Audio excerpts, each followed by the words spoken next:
Pilipinas, ang oras po 6:32. Eto na ang mag-partner na mas paliliwanagan tayo pagdating sa batas. Mga payo ng mga abogado, mga usaping abogado na mas malinaw na pag-uusapan para mas maintindihan natin. Kumpanyera ng Bayan, si Attorney Rina Seco at ang Panyera ng Bayan, si Attorney Cam Cheryl Adami Molina. Dos Kumpanyeras sa DZRH Radio, DZRH TV at DZRH Online. Bago mo kasuhan, bago ka pumirma, bago ka makipagkasundo, makinig muna sa Dos Kumpanyeras. Dos Kumpanyeras. Magandang gabi, Pilipinas. Ito po ang programang Dos Kumpanyeras. At ako po ang nagsasalang Panyera ng Bayan, Attorney Rina Seco, tuloy-tuloy sa pagbabalita, tuloy-tuloy sa serbisyo. Sama-sama tayo, Pilipino. Dos Kumpanyeras. Ilang tulog na lang. December 14 na po ngayon. So, ibig sabihin, 11 tulog na lang. Pasko na! Yan. Anyway, samahan niyo po ako hanggang 7:30 ng gabi para pag-usapan ang tungkol sa mga regalong natatanggap ninyo. I know, series of regalo, episodes, pero ngayon ang pag-uusapan po natin, kung halimbawa nakatanggap kayo ng regalo, syempre, yung nagregalo nito sa inyo, binili lang din ito sa kung saan mang lugar, no? Sa kung saan mang store. Ang tanong, yung bang natanggap ninyong regalo mula sa ibang tao, pwede ninyong ibalik doon sa pinagbilhan niya o kaya papalitan doon sa store kung saan ito binili ng taong nagregalo sa inyo. Dos Kumpanyeras. Yan po ang tatalakayin natin tonight, and of course, welcome po ang inyong mga questions. Anything related sa ating talakayan tonight, pwede tungkol doon sa consumer protection, no? Consumer rights, pwede din po may kinalaman sa mga donasyon. So welcome po ang inyong mga katanungan. Magandang gabi po muna sa lahat ng mga nanonood, nakikinig sa atin mula sa iba't ibang panig ng mundo, lalong-lalo na yung mga nanonood sa atin sa DZRH TV 4K livestream sa YouTube, at maraming nanonood sa atin ngayon. So magandang gabi po sa inyong lahat. At syempre ang mga nanonood, nakikinig sa atin sa iba't ibang Facebook pages ng DZRH Dos Kumpanyeras, DZRH News at DZRH News Television. Mga Facebook Live po yan ngayon. Dos Kumpanyeras. Ayan. So, kayo ba ay nakatanggap na po ng regalo? Ano yung pinakapaborito ninyong natanggap ngayong Christmas season na din kasi 'di ba, malapit na mag-umpisa ang simbang gabi. Pagkatapos dito naman kasi sa Pilipinas, tungtong ng Setyembre, basta nag-umpisa na ang Burr months, nag-uumpisa na ang pagpamimili, ang shopping para sa mga regalo sa ating mga mahal sa buhay. Dos Kumpanyeras. May paalala dito na wag mag-recycle ng regalo. Actually, pwede niyo namang gawin yon. Just make sure na yung inire-recycle ninyong regalo ay hindi nyo doon ibabalik sa nagregalo sa inyo. Kasi naranasan ko na yan. Binigyan ako ng regalo. Pagkatapos the following year, iniregalo niya sa akin, may palatandaan ako sa ilalim. So alam ko na yung iniregalo niya sa akin ay yun yung iniregalo ko sa kanya the previous year. So take note po kapag kayo ay magre-regalo or magre-recycle ng regalo. Dos Kumpanyeras. O yung mga nariregaluhan ko dyan, iilan-ilan lang naman sila. Take note meron akong palatandaan, kaya matitrace ko kung sa akin ang galing. yung iniregalo nyo sa akin. Dos Kumpanyeras. Ayan. So, isang tip po yan, So, hindi naman problema kung kayo nag-recycle. Just carefully, Carefully choose kung sino pagbibigyan ninyo, kung kanino nyo ibibigay, at make sure na alam ninyo ang pinanggalingan ng ipinangre-regalo ninyo. Dos Kumpanyeras. Sabi ng GLS, pa nyo kasi ibigay. Okay, Butch Gargantilla. Sabi niyo, nanonood siya sa Barangay Castilla, Palo, Leyte. No? Nagpapa-attendance lang daw po siya. Magandang gabi po sa inyo. At si Tess Valia, sabi niya, silent listener niyo po ako. Thank you very much at Merry Christmas. Ganyan din kay Jovelyn Salvador, Aquino Salvador Pascua, Eva Duques, at itong si Gael Enriquez nanonood sa atin, Tita Ami Miraflor Garcia, kay Christian Maak Monreal. Pakilagay nyo naman kung taga saan kayo para nare-recognize natin. Ayan, eto si Ma'am Grace Recta, exchange gift. Hindi naman kasi exchange gift eh. Sa akin ang galing, ibinalik lang sa akin. Okay, magandang gabi din sa iyo, Kenneth Arevalo, Mami Belen Rivera Divina, Kadiana, gayon din, mga sina Eduardo Narvaez at Ma'am Grace Recta, Felix Palcotello, at Zian Asen, Odette Ogsales, at si Rome Asuncion. Nanonood din sa atin si Roxanne Costo at si J.H. Nirasog. Taran Del Mundo and Chef Tata Del Mundo and Moon Beats. Magandang gabi sa iyo, Ma'am Irene Almodovar. Ayan po ang ating bumubuo ng roll call sa DZRH Dos Compañeras Facebook page. Dos Compañeras. Siyempre, mawawala ba naman si Aunt May na taga Hong Kong dyan sa ating DZRH TV 4K live stream. Saka si Ador Cortez sa Kalumpit, Bulacan. At siyempre, Pancho Sabordo Jr. Dos Compañeras. Ayan, umpisa na po natin ang ating talakayan patungkol sa regalo na pwede bang ibalik, no? Of course, kung halimbawa ay kayo ay nagkaaway na nagregalo sa inyo, minsan hindi maiiwasan dahil sa galit ibinabalik nyo, o solian na tayo na regalo, solian na tayo ng kandila, parang ganon, no? Yung mga magkumpare, nagsosolian ng kandila daw. Pero ito naman, dahil nagkaaway, nagsosolian ng regalo. Pero ito ay kapag kayong dalawa ang nagbigayan. Ay ang tanong, paano kung hindi ninyo nagustuhan yung iniregalo sa inyo? Pero hindi nyo naman na ibabalik doon sa nagbigay sa inyo. O kaya naman, no, nagustuhan nyo. Pero kasi attorney, napakaluwag, no? Nagmumukhang kumot kapag isinuot ko. O kaya naman attorney, hindi ko maisara ang zipper, o hindi ko maibutones. O kaya attorney, hanggang tuhod ko lang hindi ko maiakyat sa hanggang bewang ko, 'di ba? Ganon. Dos Compañeras. Pwede ko bang ibalik ito sa store? Pwede ko bang ibalik ito sa ABCDEFG store? Ayan. Ang tanong, yung tanong nyo ay ibinabalik ko sa inyo. Ang tanong, meron bang gift receipt? Napaka-importante po ito, no? Kasi kapag ka po kayo nagre-regalo, importante na merong resibo, no, mula doon sa pinagbilhan ninyo.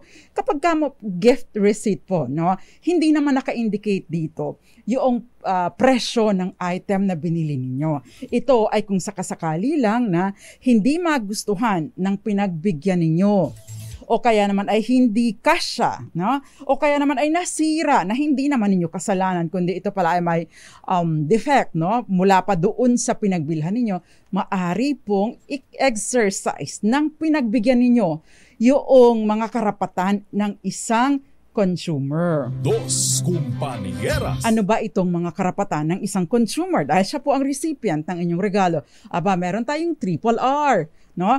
Repair, replace, or refund, no? Doon po nakiklaim nila ang warranty na dapat ay existing kapag nag-purchase kayo ng item o ng property, kaya ito man ay personal or real property. Dos Compañeras. Yan, kaya napaka-importante po ng gift receipt. Attorney, paano kung binili ko na sa palengke? Yan. Diba? Kapag ka sa palengke, maaari po ninyong hilingin, at least kahit pa paano man lang, merong kahit nakasulat kamay noong tindera, basta importante, alam niyo yung address, alam niyo yung store, alam niyo, nakapirma, naka-identify doon yung pangalan ng seller, at nakapirma siya doon at naka-indicate din doon kung kailan ninyo nabili, I see no reason kung bakit hindi ninyo mapapalitan or hindi mapapalitan ng pinagbigyan ninyo ang item na binili ninyo para sa inyong niregaluhan. Dos Compañeras. Ayan, so kayo ba ay sanay kayo na manghingi ng regalo, ng resibo? Kasi yung resibo po hindi natin nakagawian na hingin, ano? Kapag nga bumibili tayo ng item or Well, bumibili tayo, for example, sa gasoline station. Abay, marami sa atin. Alis na kagad, ano? Hindi natin inaantay yung official receipt, which is wrong. Dapat po kasi, no? Bagaman at hindi ninyo mapapapalitan yung gasolina o diesel o crudo o anumang binili ninyo dahil nakakarga na ito, at least, no, yung buwis na ipinataw sa inyo, abay masasabi po ninyo na maire-remit ito sa gobyerno. Bakit? May resibo di ba? Dos Compañeras. Ayan. Pero ang sabi ng Kenneth Arevalo, kung ayaw niyo sa regalo, ay akin na lang. Ang suggestion naman ng Gael Enriquez ay kapag kamaluwag, DIY. No? Pwede namang just depende po sa inyong creativity. Ang mahirap lang dito, halimbawa meron kayong kamag-anak sa ibang bansa, doon binilang item, pagkatapos dito po ang pinadala sa inyo, mahihirapan na kayo. No? Kaya kung sakasakali kayo namang mga nagre-regalo, kung depende po sa inyong uri ng ipangreregalo, dapat ikinukonsider mo din ano ba yung pangangailangan ng pagreregaluhan mo. Pangalawa, ano ba kaya yung gusto niya? At kung pangatlo, alam mo na-identify mo na yon, kung halimbawang damit ito ba ay sukat niya? No? Damit, sapatos, malalaman dapat ninyo, ano ba ang size ng pagreregaluhan ko? Kasi common sa atin, nagreregalo ng damit, nagreregalo ng sapatos. Dos Compañeras. Okay, sabi ni Odette Ogsales, may mga shop na nagbibigay ng gift receipt para ma-exchange to any branch. Oh, thank you very much, Odette. No? I know kasi may mga, like yung mga damit, no? Bilihan ng damit. Kapag ka pumunta, alam mo, binili dito sa Maynila, pwede mong ipapalit doon sa ibang lugar, kahit sa Visayas o Mindanao. Basta, no? Same store. Ibang branch nga lang. Kaya importante, again, gift receipt. Dos Compañeras. Okay, magandang gabi po muna Lorenzo Takeban. Gayon din sa iba pang mga nanonood sa atin, Maricor Canaria and Josie Villamor. Gayon din kay sino pa itong mga nanonood sa atin. At syempre, Cyber Tito, magandang gabi. Nanonood, isa siyang OFW sa Malaysia. Cyber Tito, magandang gabi sa'yo. Medyo matagal kang nawala. No? Dos Compañeras. Ayan. And of course, mamaya po sa atin pong pagbabalik, pag-usapan pa rin po natin yung tungkol pa din sa mga regalo. Ito namang gift certificate. Common po ito, di ba, pati yung mga vouchers, yan. Usong-uso yung, ano nga ba, Pars, yung ibinibigay sa atin. Hindi naman siya part ng hindi naman pa siya part ng 13th month pay, pero we get extra gift certificate po kasi, no? Kasama ng ating Christmas basket before. I don't know kung ngayon meron pa, pero na-convert na kasi siya sa cash. But may mga pagkakataon na may nagre-regalo sa atin ng gift certificate. Yan. Tatalakayin din po natin yan dahil meron pong isang batas, no, na patungkol sa pag-issue ng gift certificate. Dos Compañeras. At magbabalik pa ang programang Dos Compañeras, Solo Compañera, Attorney Rina Seco dito lang po sa DZRH. Tan lang po kayo. Dos Compañeras. Dos Compañeras. Usapang regalo po dito po sa Dos Compañeras kasamang nagsusolong panyera ng bayan. Ako po si Attorney Rina Seco. And syempre, welcome po ang inyong mga questions, dahil tinatalakay ho natin kung pwede nyo bang isauli or papalitan o i-request na ma-refund yung halaga ng regalo na natanggap ninyo mula sa ibang tao. Let us say, si Boy Kulot, niregaluhan ako, hindi kasya sa akin. Dahil syempre may katabaan man ako, pumunta ako sa store.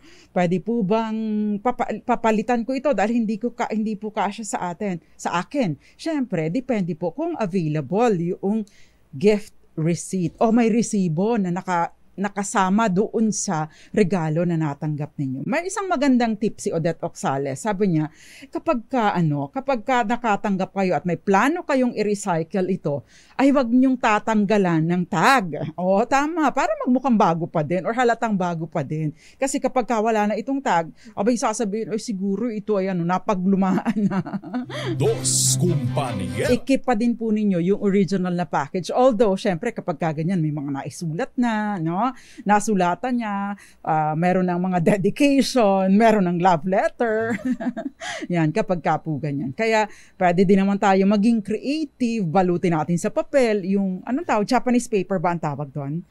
Pwedeng balutin sa Japanese paper, pagkatapos lagyan nyo lang ng kaunting ribbon or card, pwede po ninyong gawin. Just make sure na wala doon yung pangalan ninyo, hindi lumalabas yung hindi lumalabas yung pangalan ng nagbigay sa inyo at wala naka-indicate din doon na yun ay na-receive ninyo from someone else. Dos Compañeras. Yan, magandang gabi po muna, Pancho sa Bordo Junior Violeta, Montecalvo Zambrano, Boyax Orsal. Medyo matagal din itong nawala si Boyax Orsal. And of course, si Federico Bagisi.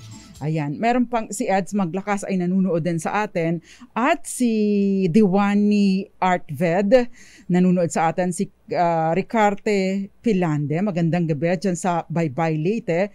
Si Asay Ann, sabi niya, paano po if no return, no exchange? Actually, bawal po, no? Ipinagbabawal po ng batas ang no return, no exchange. Itong tinatawag nating Consumer Act of the Philippines, Republic Act 7394, ipinagbabawal po ang no return, no exchange. Ito po ay may parusa sa ilalim po ng batas. Dos Compañeras. Of course, kung gaano nyo katagal bago i-return or papalitan, ay depende po. No? Basta kayo ay binibigyan ng sapat na panahon, no? Para papalitan, ipa-repair o i-refund ang item na natanggap niyo. Especially kung ito po ay defective. Dos Compañeras. Yung reasonable time ay depende po. Usually, 1 linggo ang ibinibigay. But, no, kailangan pong makip yung original na, kumbaga, ay kondisyon ng item na binili natin. So, ibig pong sabihin, hindi nyo sinuot na muna sa pagsisimba. Sinuot nyo muna. Ibig po sabihin, hindi nyo muna sinuot sa pagdi-date. Tsaka pupunta kayo dun sa store at sabihin nyo, ay, hindi po pala kasya sa akin. Ay, nagbago po ang isip ko. By the way, no, sa ilalim po ng batas, hindi po sinasaklaw yung pagpapalit lang ng isip. Like for example, ay ayoko pala nito, hindi pala maganda sa akin ang kulay, no? Hindi po ito ground sa pagpapapalit or para i-break yung provision against no return, no exchange. Dos Compañeras. Ayan. Allowed lamang po, no, na ang return and exchange kapag mayroong imperfection or defect, no? O kaya halimbawa ay expired yung product. So pwede pong i-replace or i-refund. Kung saan ba defective, pwede pong i-repair. Pero syempre, kung kayo ang buyer, no, as much as possible, ayun ang i-repair. Bigyan mo ako ng bago dahil nagbayad naman ako ng bago, hindi ba? Okay. Halimbawa naman po ay kung ang defect dun sa item ay dahil sa mishandling, kayo ang may kasalanan, ay hindi po ito maaaring ibalik or papalitan doon sa seller. Dos Compañeras. And again, yung change of mind, hindi po ito basis para doon sa return or exchange or replacement or refund. Dos Compañeras. Yan. So, yun po yung mga basic, dahil ito yung question ni Ann Asoy. Magandang gabi, Ivy Gutierrez sa Tayug, Pangasinan. Si Ann Asoy pala, nanonood sa Taiwan. Diba? Ang sarap ng mga tinapay dyan sa Taiwan, ano? Dinya Asuncion Herman sa Santa Maria, Bulacan. Magandang gabi po sa inyo. At syempre sa mga taga-Taguig City, lalong-lalo na kay Cherry Sumagaysay. Magandang gabi po sa inyo.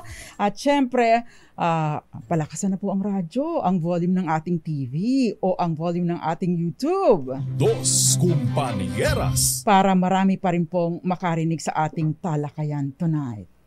Dos Compañeras. Okay, so puntahan po natin yung usapin ng gift certificate.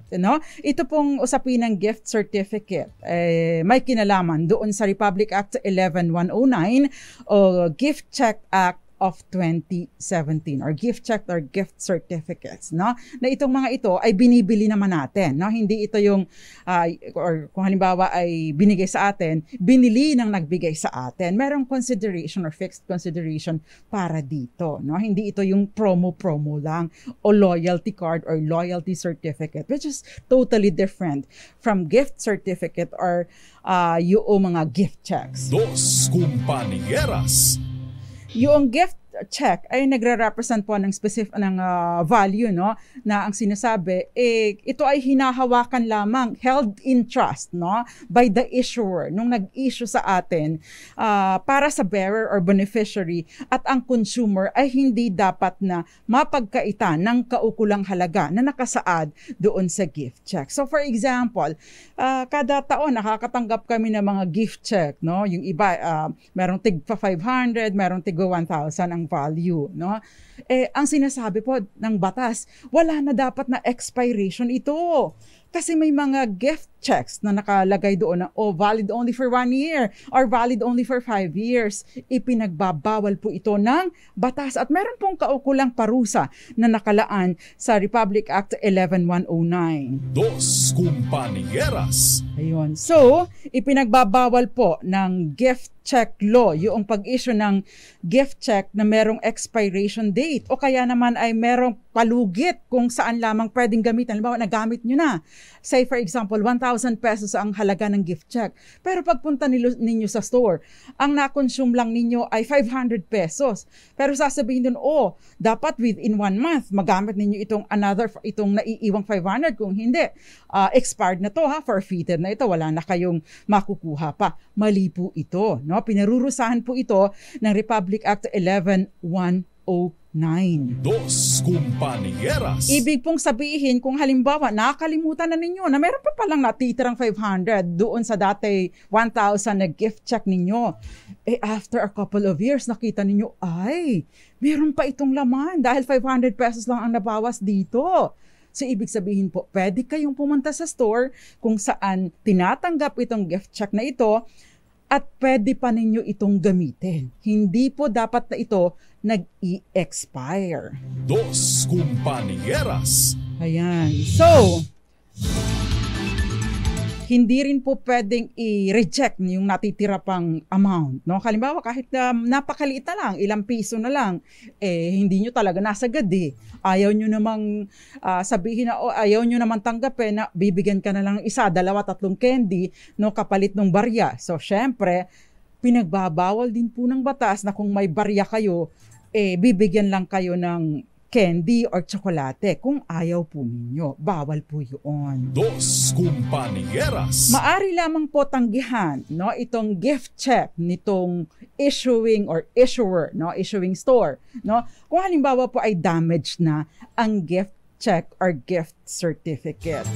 So, kung nakatanggap po kayo ng gift check or gift certificate, dapat po ay pakaingatan para hindi ma-damage dahil sa ilalim po ng batas, kasama sa mga grounds para i-reject o tanggihan ang gift check or gift certificate ay kapag destroyed or nasira na or damaged na ang gift certificate or gift check. Dos Compañeras. Ito naman po ang kaibahan noong lotto ticket ninyo at ng inyong gift check. Bakit? Aba, di ba natatandaan po ninyo ang ating talakayan sa loto, no? Yung question na kung pwede pa bang maklaim ang premyo kung sakasakaling nasira or damaged ang lotto ticket. Sabi po sa PCSO versus Mendoza, no? Ito po yung kasong tinalakay natin. This is a 2023 case, no? Ang sinasabi, pwede pa rin. Dahil ang kondisyon naman sa pagkapanalo sa loto ay hindi yung ticket, kundi yung makuha mo yung perfect combination. Parang kayo lang ng Mr. o Mrs. mo. Perfect combination. Dos Compañeras. Ayan. So magkaiba sa loto, pwede pa basta mapatunayan ninyo na nakuha ninyo yung perfect combination. Pero dito po sa gift check, hindi na po ninyo magagamit ang inyong gift check or GC or gift certificate kung damage na. Dahil nakalasaad po mismo sa batas na ang gift check na damage ay maari na pong tanggihan ng issuing store. Dos Compañeras. Ayan, kahit maliit po ang value, pakaingatan dahil syempre, sayang din yan. 1 kilong, malay nyo, maibili pa ninyo ng 1 kilong ham. At ang sarap pala naman ng ham ngayon. Di ba yung Chinese ham? O kaya yung Spanish ham na laging pinapadala ni Sir. Sino nga ba yung Sir sa drama natin? Hindi, sa isa pang direct, yung may mga anak na artista. si Ma'am Rock, yung husband ni Miss Raquel. Yan. Sino 'yon? si Jun Soler. Kasi every year binibigyan ako ng ham eh. Dos Compañeras. Ayan. So, tuloy po tayo sa ating talakayan. If you have questions again, pwede po kayong magpadala ng inyong mga questions. Okay, so yung gift check ay good as cash. Pero po hindi po kayo susuklian ng cash, no? Halimbawa, nag-gastos nyo lang dun sa 500 piso o sa halagang 500 piso ang gift check. Ang nag-gastos nyo lang ay 300. Yung 200, hindi po ito i-convert sa cash yung sobra. Ang nakalagay lang doon, tatatakan kung magkano ang na-consume na ninyo or nagamit na ninyo at magkano pa ang natitira para pagbalik ninyo sa store, pwede pa ninyong gamitin ulit yung natitirang halaga na hindi pa ninyo nagagamit. Dos Compañeras. Pero si Gael Enriquez ay coffee gift check ay sapat na. Ay baka naman voucher lang ang iyong inaantay, Miss Gael.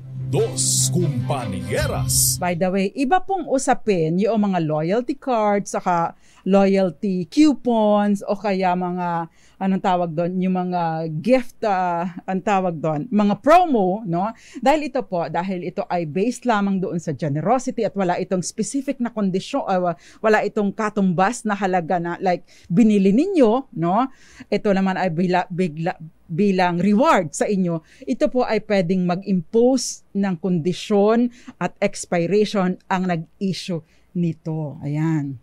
Dos Compañeras. Ito ay halimbawa po nito ay yung halimbawa ay pumupunta kayo sa isang coffee shop, no, na merong bibili kayo ng tig 300 na kape, no? Yung 20, ilan bang para sa isang Gael Enriquez na mahilig sa kape.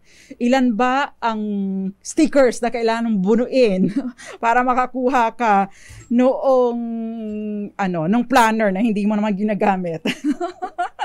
'Di ba? Parang kailangan mong bumili ng 30 kape na tig 250 or 300 pesos para makumpleto mo yung isang banig may mga stickers para eventually ma-claim mo, pero may expiration date because this is just a promo. Kapag ka promo lang po, no, at hindi mo siya binili actually na binili for consideration, kundi bilang added na parang attraction or pang come on sa mga consumers, ito po ay pwedeng mag-impose ng mga restrictions, limitations, and even expiration. Dos Compañeras. Kaya Ginoong Boboy Puertos dun sa Puerto Princesa City, Palawan, yung mga stickers or mga sticker cards, mga promo cards or loyalty cards or reward, no? Ay titingnan mo rin yung expiration. Bakit? Sayang naman kung mag-i-expire, di ba? Kung ang purpose mo kaya ka nag-iinom ng kamahal-mahal na kape, Sanser Pertes, para sa sticker, abay dapat lang pakaantabayanan mo dahil parang hindi worth it. Yung magbabayad ka ng 270 pesos na kape, na halos hindi mo naman malasahan ng kape, puro asuka lang. Dos Compañeras. Diba? Yun sa atin parang status symbol. Akala ng iba ang yaman kapag umiinom sa magandang social ba yung kape na yun? Parang hindi ako nasusosyalan dun Mas gusto ko pa nga yung nabibiling kape sa Hindi ako nasasarapan sa kape dun sa paborito ninyong coffee shop. Mas gusto ko pa yung kape doon sa Mahogany Market na hindi umaasim. Nakamura-mura lang. Ganun lang po ang katapat ko. Diba? Kasi sa atin, pagka ang tinitingnan kasi natin, brand, no? Masyado tayong brand conscious. Ikaw ba, Mami Milagros del Rosario, ganyan din Susana Tenorio and Lorna Balindres, Asuncion Diaz, Melrose Rico, at Richie Rico, ganyan din sa kay Love Rico, dyan sa Naile Ibahay Aklan. Mahilig ba kayo sa kape? Rona del Rosario and Sofia del Rosario, of course, Sanser Pertes, magandang gabi sa inyo. Dos Compañeras.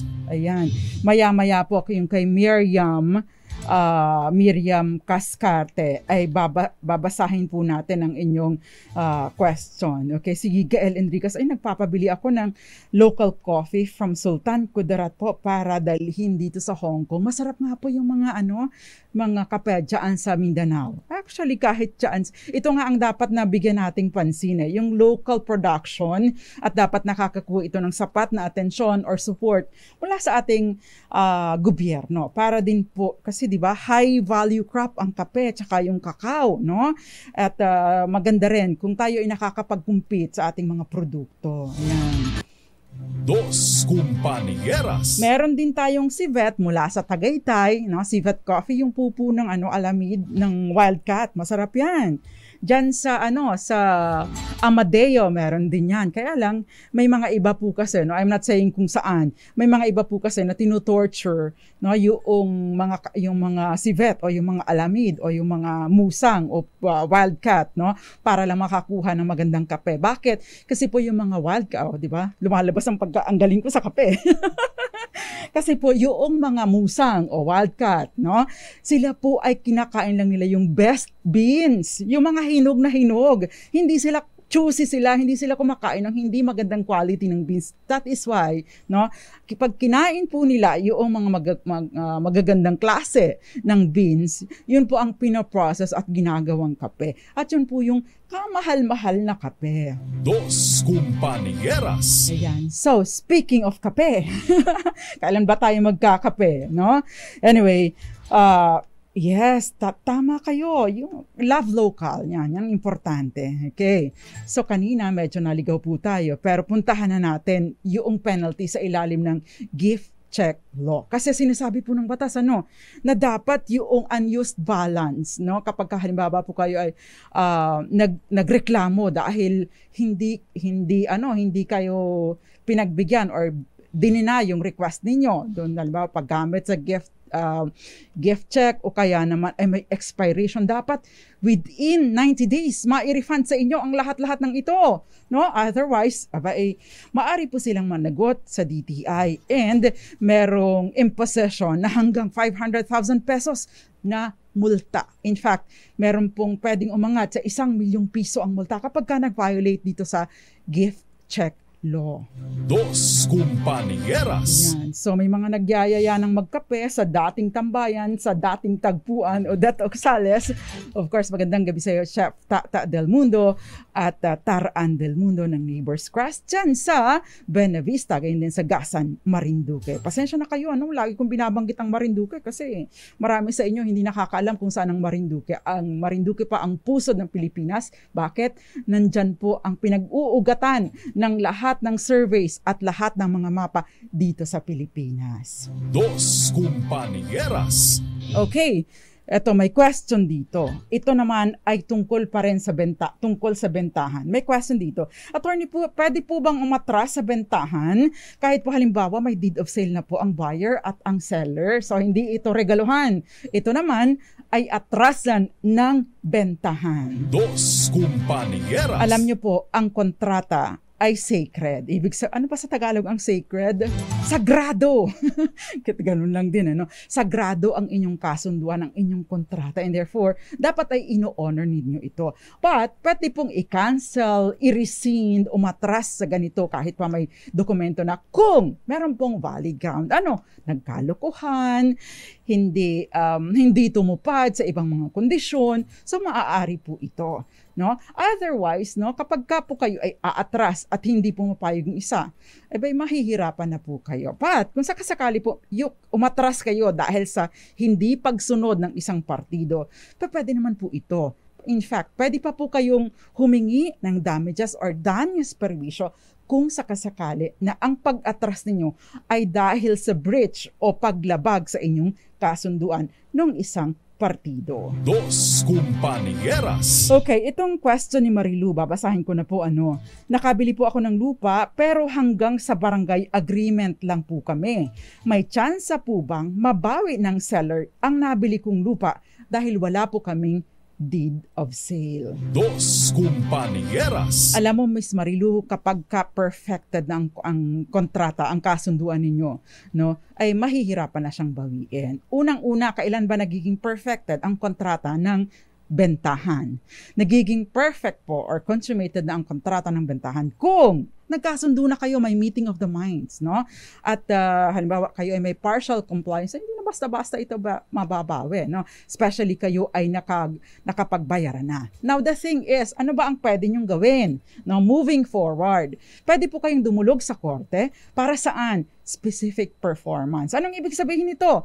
Para po hilingin sa korte na pag-utusan ang seller na mag-execute ng isang registrable document para naman mailipat sa inyong pangalan ang registration or titulo ng property na binili ninyo. Dos Compañeras. Pero importante po na before you go to court, magpadala muna kayo ng kausapin nyo muna, or kung hindi pa rin tumutupad, magpadala kayo ng demand letter, because yung demand letter po ay maaari or gagamitin ninyo sa pagsasampa ng kaso dahil syempre kapag naipakita ninyo na meron kayong demand, hinihiling na talaga ninyo pero hindi nagko-comply, pwede po kayo manghingi ng danyos perwisyo dahil hindi naman kayo pupunta sa korte or hindi nyo kakailanganing pumunta sa korte kung tumutupad sa usapan or tumupad sa usapan ang seller. Dos Compañeras. Marilu Palet, magandang gabi sa iyo. At syempre, yung ibang mga nanonood pa rin sa atin, I want to recognize everyone dahil syempre, nag-i-effort po kayo na mapanood tayo gabi-gabi at maraming salamat po. Ayan, si Florence Regalo ay nanonood sa atin. Nagpapa-attendance siya. Thank you very much. At sa mga hindi pa nagpapa-attendance pero alam kong nanonood ngayon, magandang gabi po sa inyong lahat. Dos Compañeras. Eto, may question dito si K. Kamote. Ito ba ay apelido mo talaga o tawag mo lang sa sarili mo? Si K. Kamote. Sabi niya, pwede po bang ipanotaryo ang deed of sale kahit wala po ang presence ng seller? Bale, nagpermahan po both side, seller at buyer with ID and signature po plus original title ng lupa. Salamat po. Okay. Actually, kung legit po ang notary public ay hindi po papayag na mag-notarize siya ng isang dokumento na wala doon ang parehong partido. Kasi kapag ka po doon tingnan po ninyo ang deed of sale ninyo, doon po sa last part, nakalagay doon acknowledgement. Before me, nakalagay doon, a notary public personally appeared. Ibig sabihin, pumunta talaga kayo doon, nagharap kayo. So, kung legit ang notary public, hindi po papayag na inotarize ang inyong document dahil pinanunumpaan din po ito ng notary public na talagang lumabas or nakaharap niya, yung parehong partido. Dos Compañeras. Kung sakasakali pong magkaroon ng question later on at mapatunayan na siya ay nag-notarize ng dokumento without the presence of the parties, pwede po siyang managot sa Korte Suprema. Administratively liable, matanggalan ng commission. Ano yung commission? Yung kanyang kapangyarihan na mag-notarize or worse, kung malas-malasin pa ay masuspend bilang abogado or matanggalan ng lisensya bilang abogado. Dos Compañeras. Josefina Fajardo, magandang gabi sa iyo. And of course, Lorna Balindres. At merong nagpapabati sa atin kagabi dahil mga nanunood daw sa atin. Nasaan na ba yun? Yung si Jay Mandak na nanunood sa atin kagabi ay maraming salamat po sa panonood pero hindi ko na po mahanap yung mga pangalan na pinapabati ninyo, but just the same, lahat po ng mga batchmates ni Jay Mandak, magandang gabi po sa inyo and Merry Christmas. Dos Compañeras. Si Susana Punsalansi ay nanonood sa atin, pero saan po kayo nanonood, Banggitin po ninyo para ma-recognize din natin kung saan kayo nanonood. Si Chris Bermejo ay nag-message sa atin, yung tinatanong niya tungkol sa titulo dahil yung lupa ay pag-aari ng asawa niya noong dalaga pa at nakapangalan sa kanyang asawa. Sabi niya, noong pong kinasal kami, sinanla po namin sa SSS para makapagpatayo kami ng bahay. SSS ko po ang ginamit. Nag-migrate po siya sa US at green card holder na siya ngayon. Yung loan po sa SSS ay ako lang ang naghuhulog at wala siyang share sa hulog. Nang matubos ko na po ang titulo, wala pa rin po siyang share. Kinuha po niya ang title. Tapos, dahil nasa pangalan daw niya, ay wala akong karapatan. Ang worry ko po, ibibigay niya ang property sa paborito niyang anak, sa una niyang live-in partner. May 2 po kaming anak at kasal po kami. Ang tanong ko po, may karapatan po ba ako at yung 2 anak namin sa property at pwede po ba nilang habulin yon?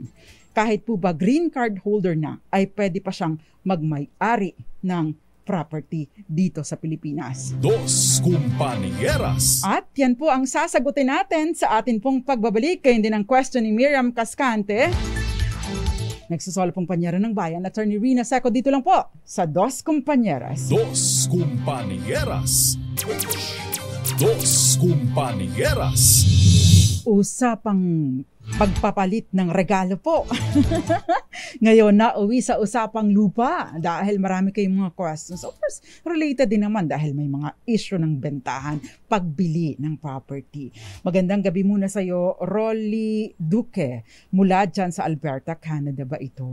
Ray Mendoza, dyan sa New York, US of A. Etong question ni Miriam Cascante. Resettlement po ito, binigay po ng gobyerno noong after ng pinatubo ng 1993.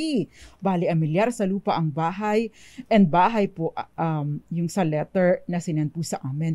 Umabot po kasi ng 36,000 pesos. Need ba naming bayaran? Actually, kapag po ganito, yung mga resettlement areas, dahil ito ay award ng gobyerno, obligasyon po ninyo na bayaran kung ano man yung mga kondisyon na nakasaad doon. Like bayaran yung monthly or yearly amortization. At kasama din po nito yung pagbabayad ng amilyar. So dapat po yung amilyar ay taon-taon na binabayaran.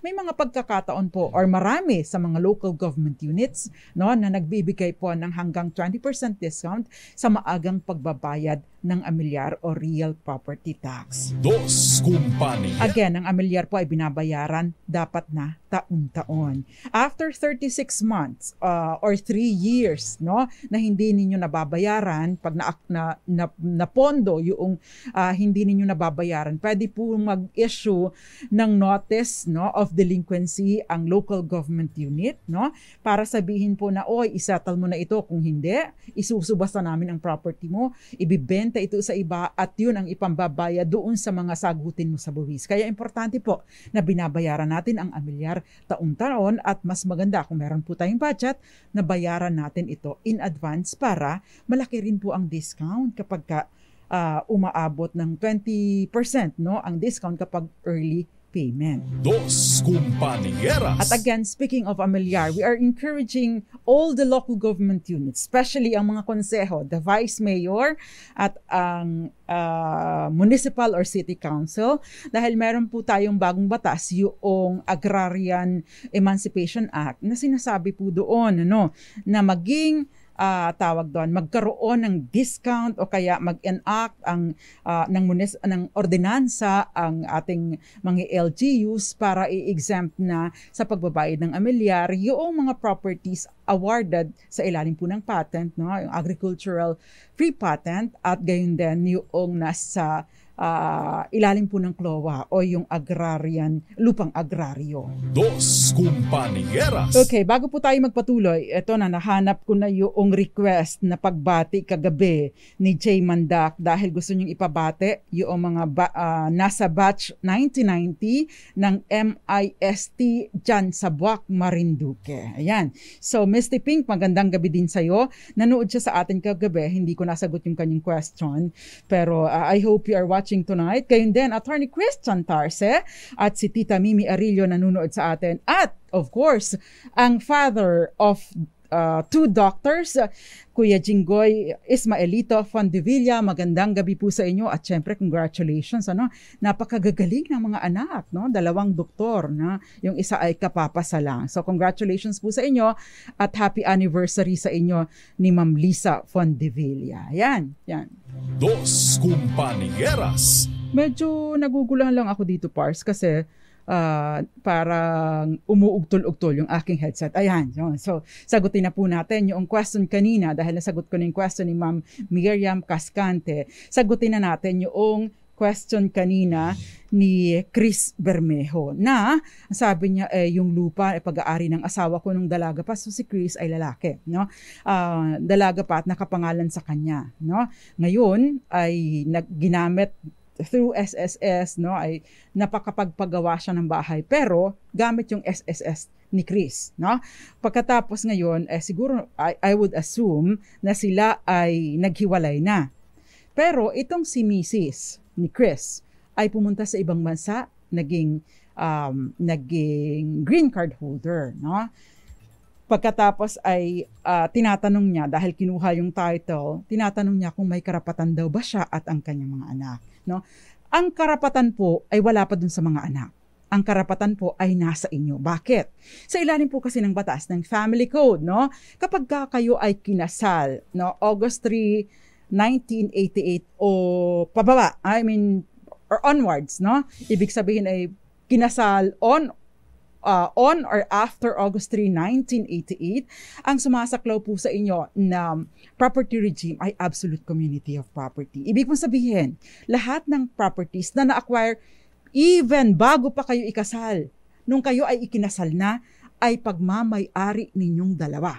So, ibig sabihin po, no, yung property na pagmamay-ari ng asawa ninyo, nung kayo ay ikinasal na, ay pagmamay-ari na din ninyo. Dos Compañeras. Yun pong mga anak ninyo o mga anak niya sa una, no, lalo na kung sabi niyo live-in partner lang naman o anak sa tawag doon, hindi sa legitimate na relationship, ay wala pa pong karapatan dito dahil nagkakaroon lang po ng karapatan ang mga anak kapag nagkaroon na ng pagmamana. Pareho pa naman kayong buhay pa naman siya. Therefore, ang karapatan ay nasa inyo pa lamang. Dos Compañeras. Kung ibibigay po niya ito sa kanyang anak sa una niyang kinasama, no?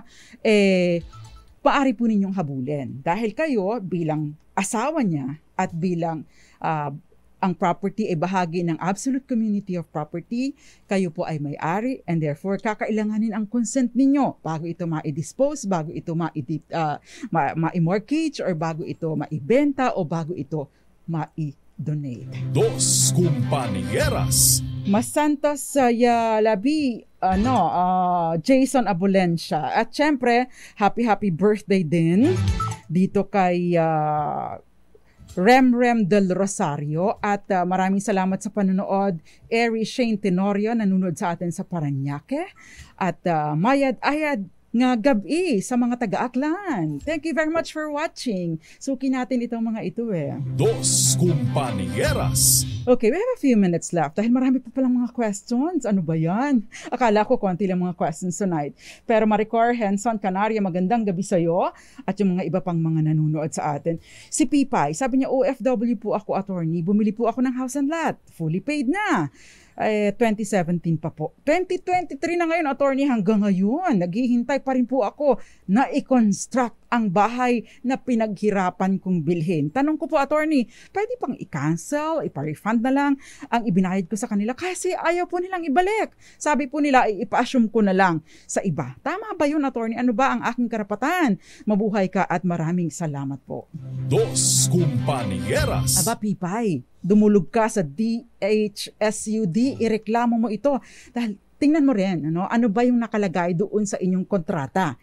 At ano ang sinasabi doon kung kailan ang turnover? Although, ang turnover kasi usually nakalagay doon sa inyong kontrata na upon payment of equity. Ito fully paid ka na 2017 pa. So therefore, either hingin mo yung full refund, wag kang papayag na ipa-assume sa iba. Mas maganda na hingin mo yung full refund, manghingi ka ng interest, manghingi ka ng damages dahil sila yung may breach o nagkaroon ng paglabag sa kontrata. Dos Compañeras. Okay, eto last na lang dahil may question si Rosemary. May gusto po akong malinawan tungkol sa 3 hektarya na lupa na minana ng mama namin. Ipinagbili po ng papa namin ang 1 hektarya at ang natira po ay ginawang lote-lote. Kala lang kaya lang po ay may kapatid po kasi si mama na kamamatay lang. Naipagbili po ng papa namin ang lupa nang walang kaalam-alam ang kapatid ni mama hanggang po siya ay namatay. No? Ang tanong po ito, pwede po ba namin, kaming mga anak, ireklamo ang pagkabenta ng lupa dahil walang consent ang kapatid ng mama namin o wala nang magagawa dahil namatay na rin po ang kapatid ng mama namin? Sana po ay masagot. Okay. Dos Compañeras. Bibigyan ko po ng pansin. Ang tanong, ito po bang lupa, sabi nyo, minana ng mama ninyo? Sa mama lang po ba ninyo ito? O ka-share pa niya yung kapatid niya? Kasi kung ka-share pa niya yung kapatid niya, ay may karapatan po yung kapatid niya noong nabubuhay pa. In fact, dapat po nakakuha siya ng share. At yung mga anak ng kapatid niya nung namatay, pwede pong mag-demand, no, ng settlement ng property. At pwede din pong ihabla itong asawa ay itong tatay ninyo, no, dahil sinolo niya yung dapat sana'y mana o share sa mana noong mga magulang noong pinsan ninyo. Dos Compañeras. Pero kung ito po ay solo ng mana ng inyong mama, hindi po ito solong makukuha ng inyong father dahil kayo bilang tagapagmana ng inyong nanay ay dapat ay nagkaroon na din ng share dito. Dos Compañeras. Ang share po ay depende sa kung anong property regime na sumasaklaw sa inyo. Dahil kung halimbawa po absolute community of property at itong property na ito, bagaman at mana ay natanggap prior to their marriage, hati po sila ng tatay ninyo dito. Therefore, kung 3 hektarya, 1.5, yun po ay mapupunta bilang share sa absolute community of property ng inyong father. At yung kalahati, yun po ay i-divide into, halimbawa, 2 kayong magkapatid. Pagkatapos yung tatay nyo, divided by 3. So, tig-kalahating hektarya po kayo. Ganun po ang sitwasyon. Dos Compañeras. Pero kung halimbawa po naman ay may ka-share pa dapat yung tsuhin ninyo, yung uncle ninyo, edi hinati dapat yung 3 hektarya. At yung 1.5 hectares, yun po ang magiging subject ng manahan ninyong pamilya. Dos Compañeras. Anyway, ubus na agad ng oras. Anyway, Zian, Kevin Roy, magandang gabi sa'yo at Eds Maglakas. Okay, magsama-sama po ulit tayo bukas sa tomorrow is Friday. Marami pang nag-Christmas party. Magbaon po ng matinding pasensya sa daan dahil napaka-traffic. Nakasama po ninyo tonight. Nagsasolong panyara ng bayan. Ako pa si Attorney Rina Seco, tuloy-tuloy sa pagbabalita. Tuloy-tuloy